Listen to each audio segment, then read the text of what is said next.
Behold, a child's treasury of politicians refusing to answer very simple questions. Very simple questions about their own records. We're not like the other networks. We don't have a magic wall in particular. We just have a wall. But you sort of get the idea, right? You ready? Behold, a child's treasury.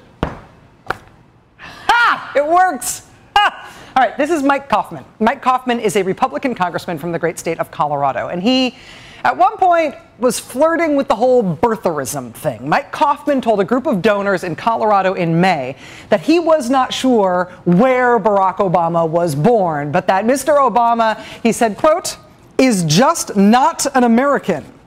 Now, a great reporter from the local NBC affiliate in Denver decided to ask Mike Coffman about that. Right? The questions that the reporter asked were totally reasonable questions. They were questions about Mike Coffman and something Mr. Coffman had done in public. But Mr. Coffman's answers to those questions earned him a very proud place in our child's treasury of politicians refusing to answer very simple questions about themselves. Watch. After your comments about the president, do you feel that voters are owed a better explanation than just, I misspoke? I think that as I stand by my statement, that I misspoke and I apologize. Okay, and who are you apologizing to? You know, I stand by my statement that I misspoke and I apologize. I apologize. We talk to you all the time. You're a very forthcoming guy. Who's telling you not to talk and to handle it like this? I stand by my statement that I wrote, that you have, and I misspoke and I apologize. Was it that you thought it would go over well in Elbert County where folks are very conservative and you'd never say something like that in the suburbs? I stand by my statement that I misspoke and I apologize.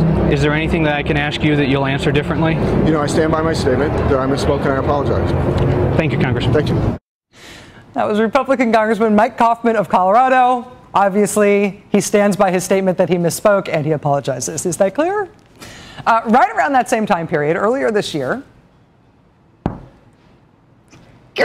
I love it. A Republican candidate for Congress in Arizona, this guy, Jesse Kelly, he earned his place in the child's treasury of politicians refusing to answer very simple questions about themselves.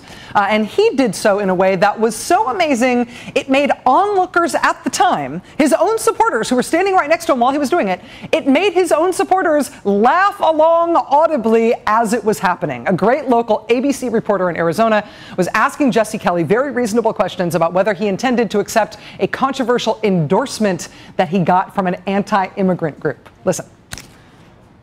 Do you plan on accepting that endorsement this time? Our campaign is going to stay focused on lower gas prices, using American energy, lower taxes, and creating jobs. Do you plan on accepting that endorsement? Our campaign is going to stay focused on lower taxes, lowering gas prices using American energy, and creating jobs. So is that a yes or a no?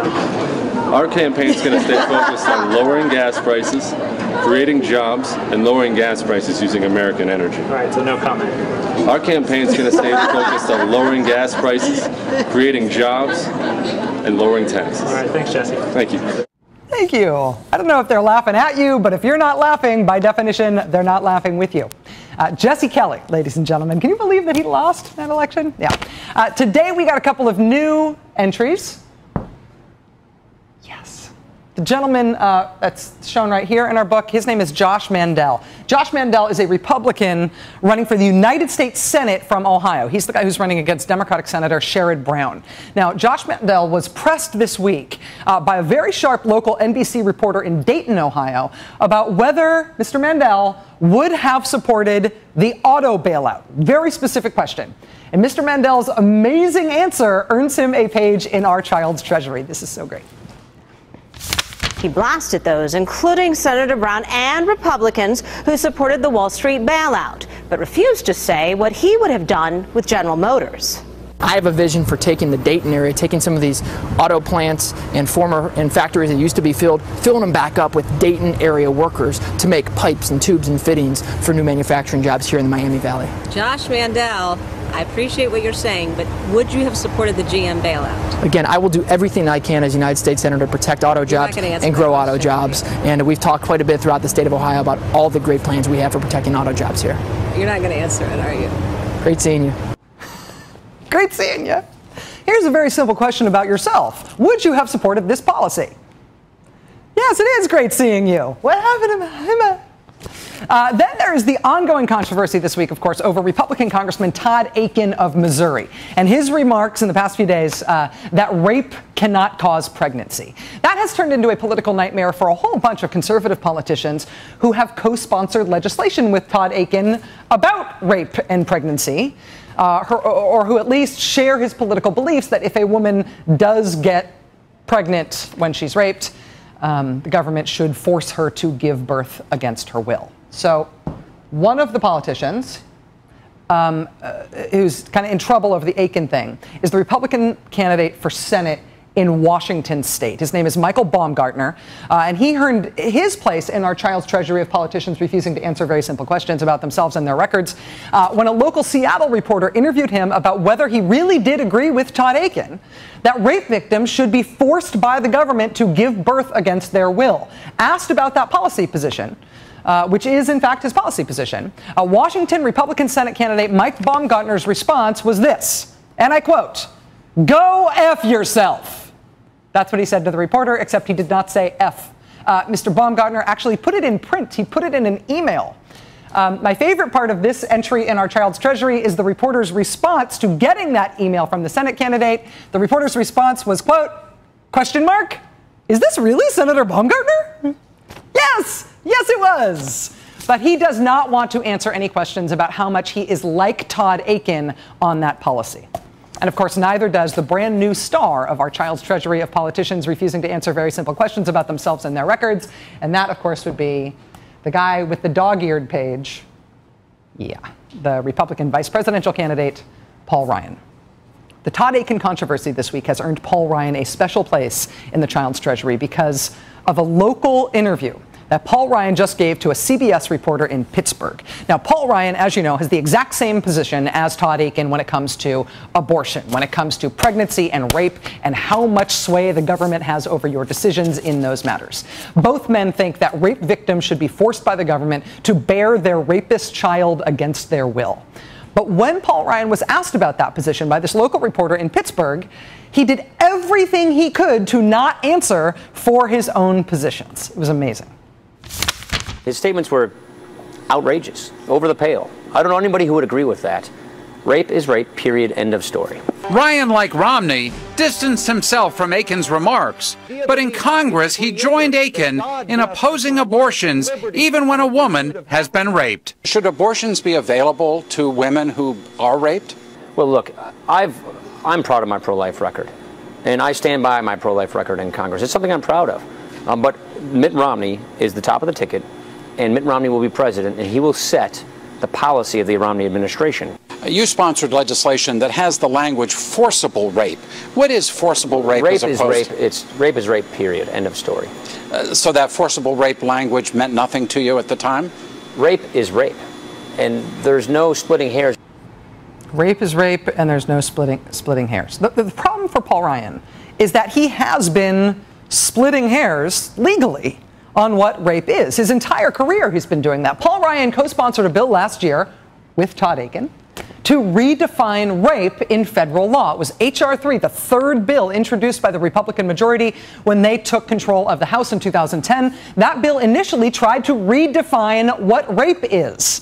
It created a new category that they called forcible rape. Why do you need that new category? You need that new category to distinguish that kind of rape from other kinds of rape, to single out a subclass of rape that would allow you to still make a decision on your own pregnancy, while victims of other subtypes of rape would not get that privilege in Paul Ryan's America. Paul Ryan was an original co-sponsor of the bill to redefine rape, to make it harder on rape victims who wanted to get an abortion. As our own Kelly O'Donnell reported today, Paul Ryan also attempted to redefine rape a year earlier, offering another piece of legislation that allowed for abortion in limited circumstances, quote, unless the pregnancy is the result of an act of forcible rape or incest.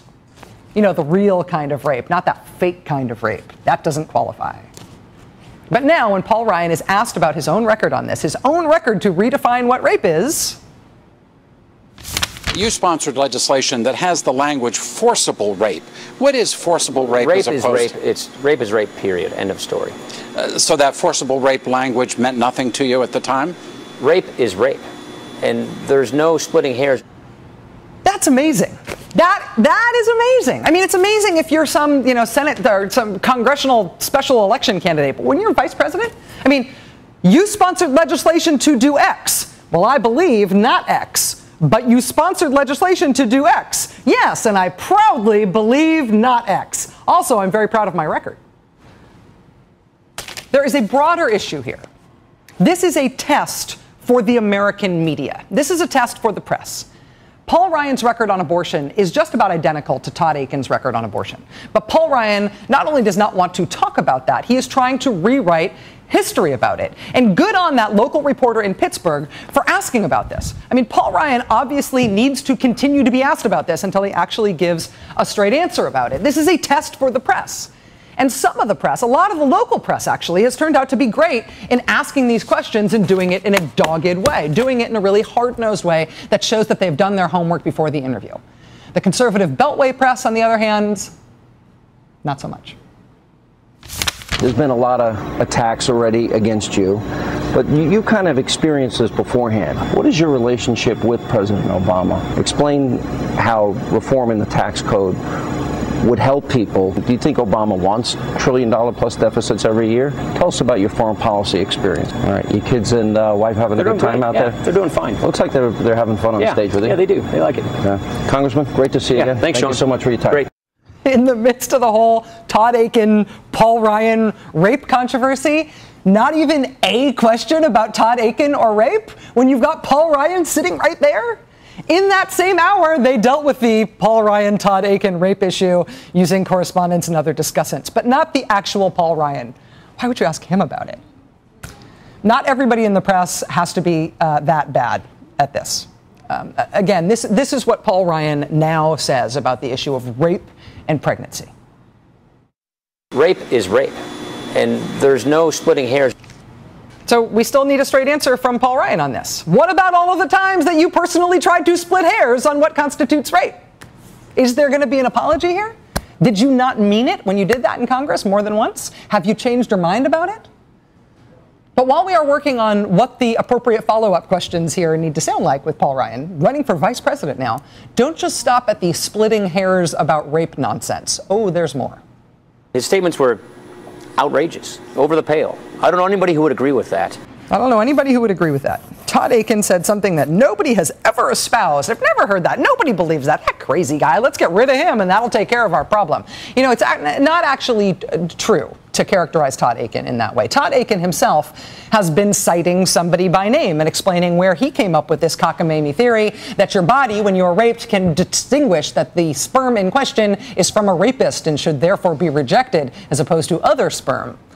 Todd Akin cited an anti-abortion doctor named John Wilkie in making this case. Think Progress posted audio from a conservative talk show interview with Todd Akin today, in which Todd Akin repeatedly references this Dr. Wilkie by name. You know, Dr. Wilkie has just released a statement, and part of his letter, I think he just really stated it very clearly. Well, who is Dr. Wilkie, who Todd Akin is citing as the source for his crazy theory that has now captivated all of American politics? Who is Dr. Wilkie? It's Dr. John Wilkie, a former Mitt Romney presidential campaign surrogate. A guy important enough to Mitt Romney that the 2008 Romney campaign put out a standalone solo press release headlining his endorsement. So Paul Ryan doesn't know anybody who would agree with Todd Akin's comments, he says. You talk to your running mate about it? London's Daily Telegraph newspaper is reporting tonight that this Dr. Wilkie, the guy who convinced Todd Akin that you can't get pregnant if you're raped, the Telegraph is reporting that he says he personally met with Mitt Romney as recently as this past October. So not the last time Mitt Romney ran for president, but this time. From the Telegraph, quote, Dr. Wilkie told the Daily Telegraph that he did meet Mr. Romney during a presidential primary campaign stop in the doctor's home city of Cincinnati, Ohio, in October last year. Local news reports at the time noted that the candidate held private meetings during the visit. Here's the quote from Dr. Wilkie. He told me, thank you for your support. We agree on almost everything. And if I am elected president, I will make some major pro-life pronouncements.